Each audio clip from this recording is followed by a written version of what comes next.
Welcome to our Moments support video, which will take you through how to create experiences and view a program. There are a number of ways that you can create experiences. From the dashboard, you can click to add an experience. On the quick action button, you can add an experience. And additionally, from the program on the left-hand side panel, you can create an experience. I'm going to go ahead and create an experience from the dashboard.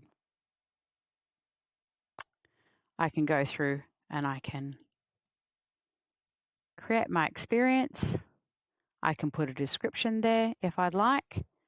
I can choose the start date, and if the experience is going to be extended for a period of time, I can put the end date.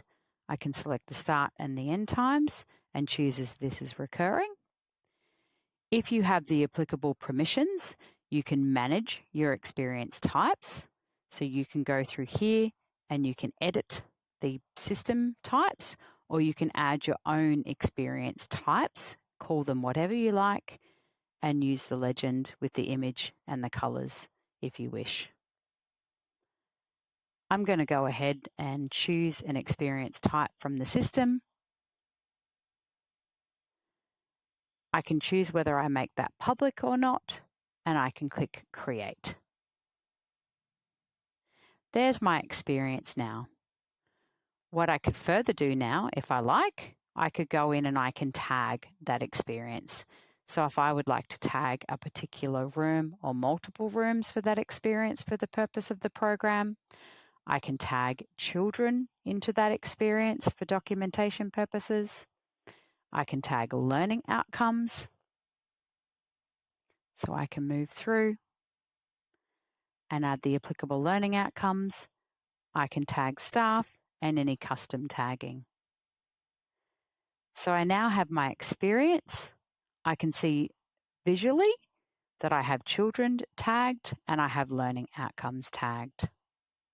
So that's my creation of that experience. I can also additionally tag any reports. So if I have created learning documentation for a particular child or children, I can go through now and I can link that appropriate report. Viewing the program for the experiences. So I can come into the programs menu. I can see the program options here. So I can view either via month view, I can view via week view, day view, and I can view experiences. I can display the experience details, so I can come through here and choose what I'd like to actually see. So if it's only the description and the learning outcomes, I can define my filters here. If I'm looking at the week view, I can come in here and I can see the appropriate details. If I need to edit the experience, I can come through here and I can edit where appropriate. I can see now my program. If I wanted to create additional experiences, I can from here. And if I wish to actually then print the program for the purpose of potentially popping it up visibly in the service, I can click print and I can print that. That concludes our experiences and program support video. Please click through to our next videos to explore more of the Moments features in further detail. If you have any questions at all, please do not hesitate to contact our friendly customer success team. Thank you.